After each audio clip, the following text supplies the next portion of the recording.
कि कभी फुर्सत मिले तो जरूर पढ़ना मुझे, मैं तुम्हारी बेमिसाल उलझनों का समाधान हूँ, मैं भारत का संविधान हूँ, मैं भारत का संविधान हूँ।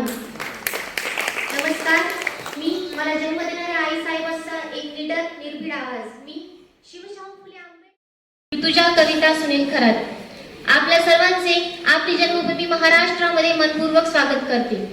आज मी प्रतिनिधी लोकशाहीच्या प्रस्थापनेतून कल्याणकारी राज्याची निर्मिती या विषयावर माझे मत मांडण्यासाठी इथे आले आहे। लोकशाही म्हणजेच लोकांचे शासन। भारत हा एक लोकशाही देश आहे।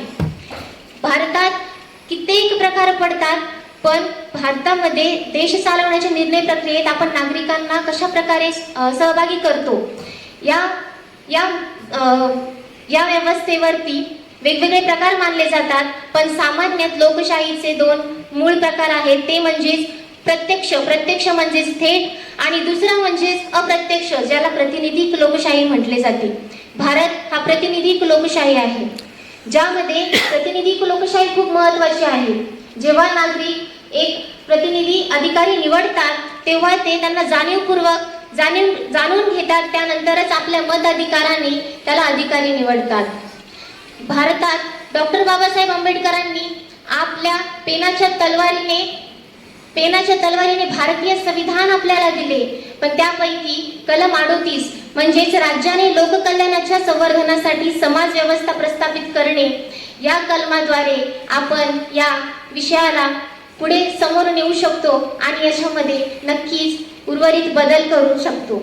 म्हणजे या कलमाचा उद्देश असा आहे की नागरिकांना अन्न वस्त्र निवारा या सोबतच सामाजिक राजकीय न्याय या गोष्टी त्यांना माहिती पडल्या पाहिजेत, यामुळे अशी व्यवस्था राज्यामध्ये निर्माण झाली पाहिजे।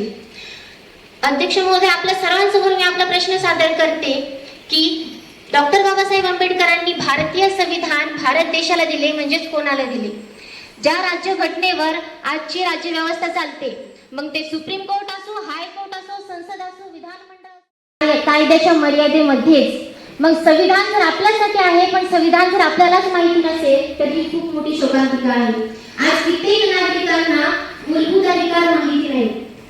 आज टीव्हीवर प्रत्येक मिनिट, प्रत्येक तासाला राशी भविष्य दाखवले जाते, त्याऐवजी जर भारतीय संविधान दाखवून राशी भविष्य दाखवून आपण त्यांचं भविष्य सांगण्याऐवजी भारतीय संविधानातील मूलभूत अधिकार सांगून नागरिकांना त्यांचे वर्तमान नक्कीच सुधारू शकतो आणि यामुळे कल्याणकारी राज्याची निर्मिती नक्कीच उदयास येईल।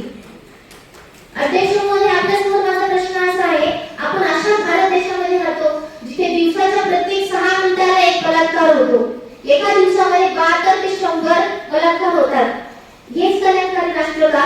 अध्यक्ष महोदय, आपण अशा भारत देशामध्ये राहतो जिथे शिक्षण हे ज्ञान वाढवण्यासाठी सेवा म्हणून नाही तर फक्त आणि फक्त व्यवसाय म्हणून केले जाते। अध्यक्ष महोदय, आपण अशा राष्ट्रामध्ये राहतो जिथे ज्या महाराष्ट्राला सर्वोत्कृष्ट कृषी राज्य म्हणून पुरस्कार देण्यात येतो, त्याची दुसरी बाजू अशी की त्याच महाराष्ट्रामध्ये एका दिवसात 6 शेतकरी आत्महत्या करतात। अध्यक्ष महोदय, आपण अशा महाराष्ट्रामध्ये राहतो जिथे गरीब गरजू 3,44,00,000 लोकसंख्या भीक मागून आपल्या पोटाची खळगी भरतात, त्यापैकी कित्येक नाबालक विद्यार्थी ज्यांना शिक्षणापासून दूर ठेवलेले असते आणि आपल्या पोटासाठी मुठभर घास मिळवण्यासाठी ते भीक मागून आपले पोट भरतात। याला कल्याणकारी राष्ट्र म्हणता येईल का? अध्यक्ष महोदय, आपली लोकशाही वाढत आहे, म्हणजे सोशल मीडियावरती इंस्टाग्राम, फेसबुक, युट्यूब अशा सोशल मीडियावरती आपली लोकशाही वाढत आहे। आपण कित्येक जणांना फॉलो करतो, अनेक क्रिकेटर्स, अनेक नेते, पण आपण महामानवांना फॉलो करतो का? पण सोशल मीडियावर नाही तर आपल्या खऱ्या आयुष्यामध्ये।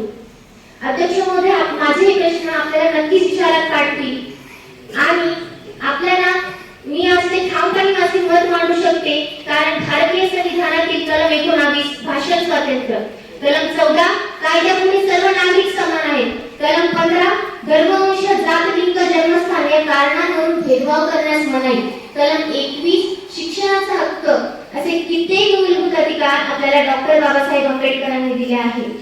भारतीय संविधान सांगा आणि लोकशाहीला वाचवा, अशा संकल्पनेतून आपण नक्कीच पुढाकार घेतला पाहिजे। किताबें हमें यकीनन रोटी नहीं देती साहब, लेकिन यह जरूर बताती है कि हमारे हिस्से की रोटी कौन खाता है। शेवटी आपल्याला एवढे मूलभूत अधिकार देणाऱ्या डॉक्टर बाबासाहेब आंबेडकर